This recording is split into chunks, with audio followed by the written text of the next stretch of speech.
Hello दोस्तों, मैं सुनील कुमार स्वागत करता हूं आप सभी का हमारे यूट्यूब चैनल रेलवे रैंकर्स पर। अंतर्राष्ट्रीय करंट अफेयर्स की कड़ी में आज हम बात कर रहे हैं जून 2025 में हुई घटनाओं की। तो इसमें पहला है ओपल सुचाता चुआंगसरी। ये थाईलैंड की हैं और 72वीं मिस वर्ल्ड बनी है 2025 में।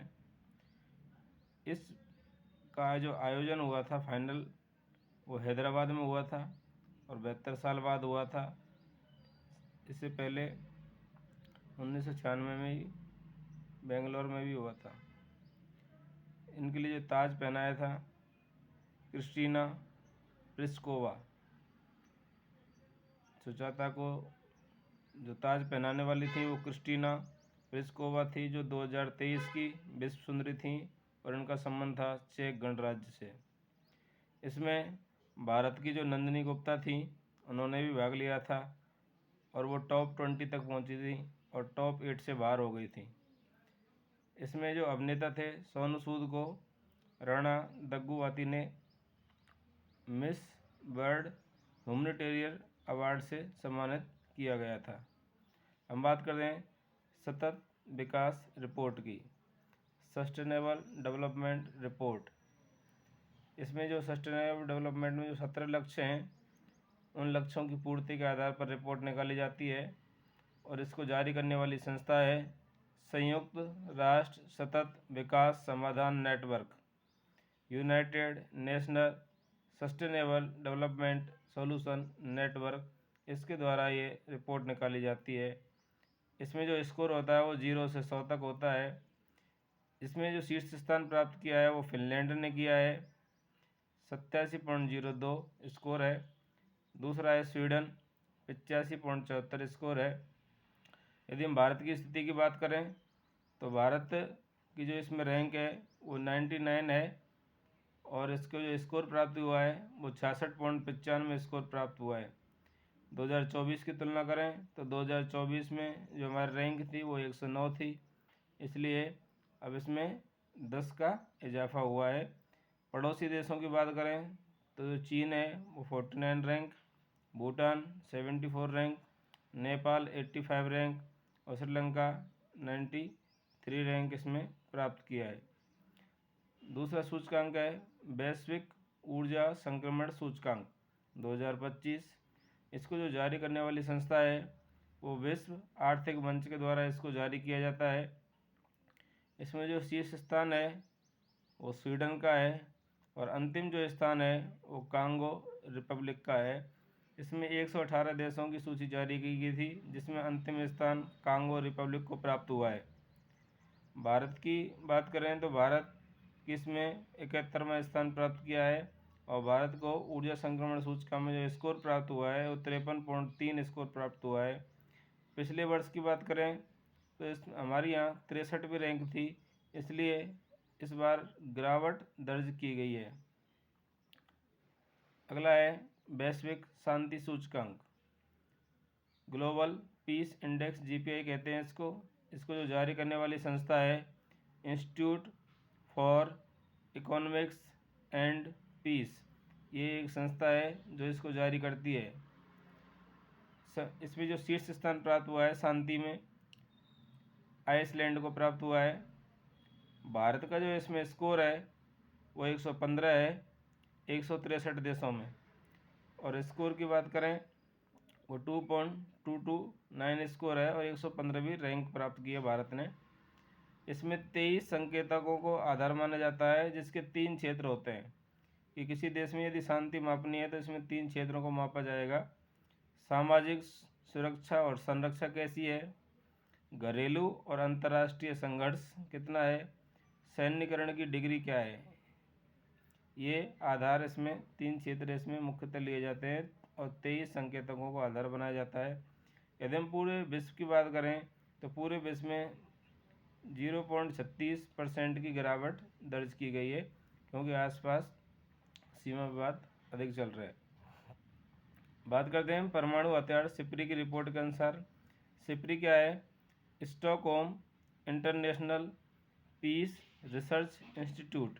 ये सिपरी की फुल फॉर्म है Stockholm International Peace Research Institute, इसके द्वारा परमाणुओं की जानकारी दी जाती है, परमाणु हथियारों की।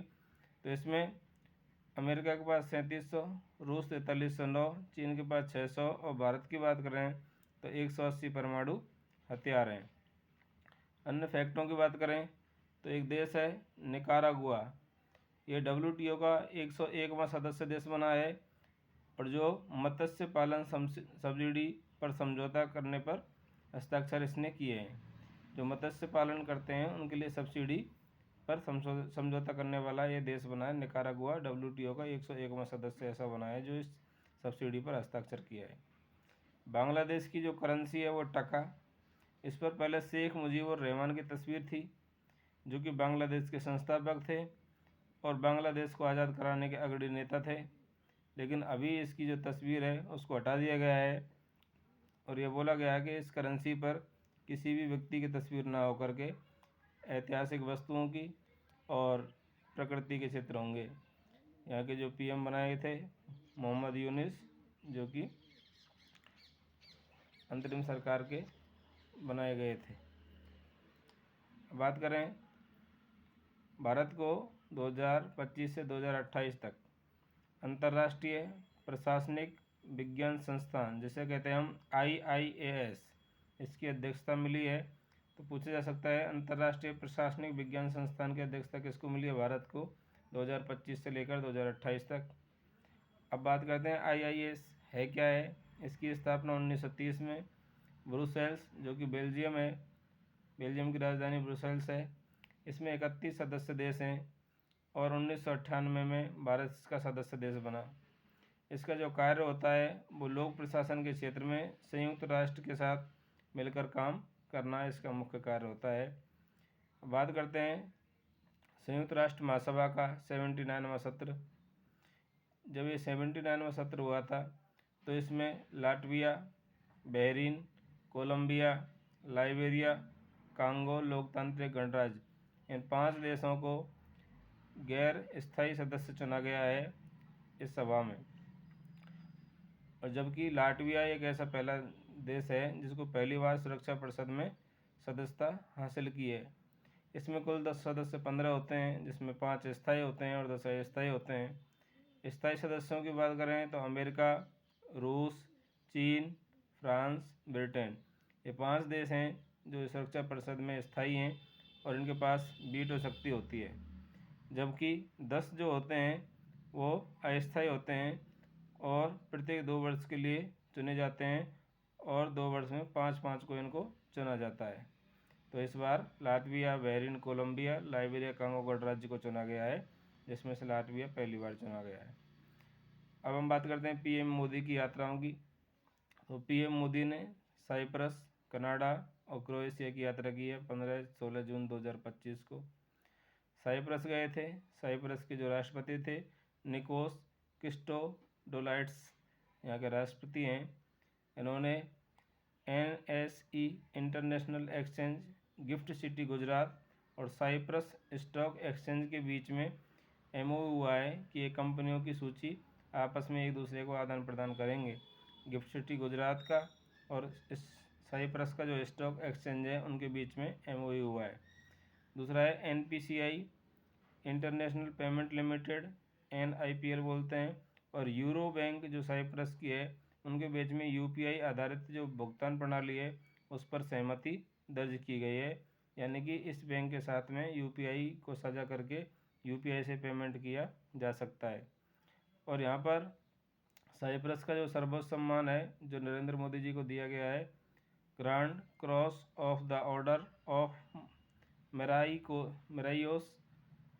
मकारियोस थर्ड, ये अवार्ड जो है वो साइप्रस के द्वारा प्रधानमंत्री जी को दिया गया था, जो कि यहाँ का सर्वोच्च सम्मान है।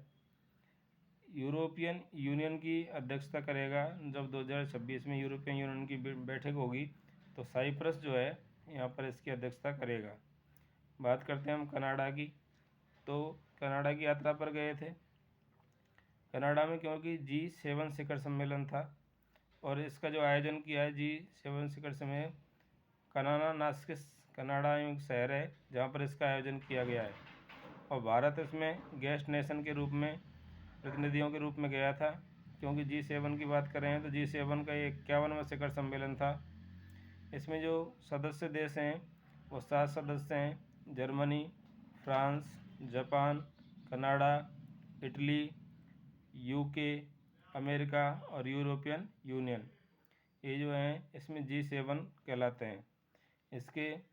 इसमें जो 2014 में, इससे पहले रूस भी था, लेकिन 2014 में इससे रूस बाहर कर दिया गया क्योंकि इसने क्रीमिया पर कब्जा कर लिया था। G7 में जो मुद्दे हैं वो हैं वैश्विक आर्थिक स्थिरता, जलवायु परिवर्तन, AI और भू राजनीतिक तनाव। इन 4 मुद्दों पर यहाँ पर बैठक हुई थी। बात करते हैं हम क्रोएशिया की। तो क्रोएशिया की यात्रा पर प्रधानमंत्री जी गए थे। यहाँ के जो राष्ट्रपति हैं वो जोरान मिलनोविच यहाँ के राष्ट्रपति हैं क्रोएशिया के।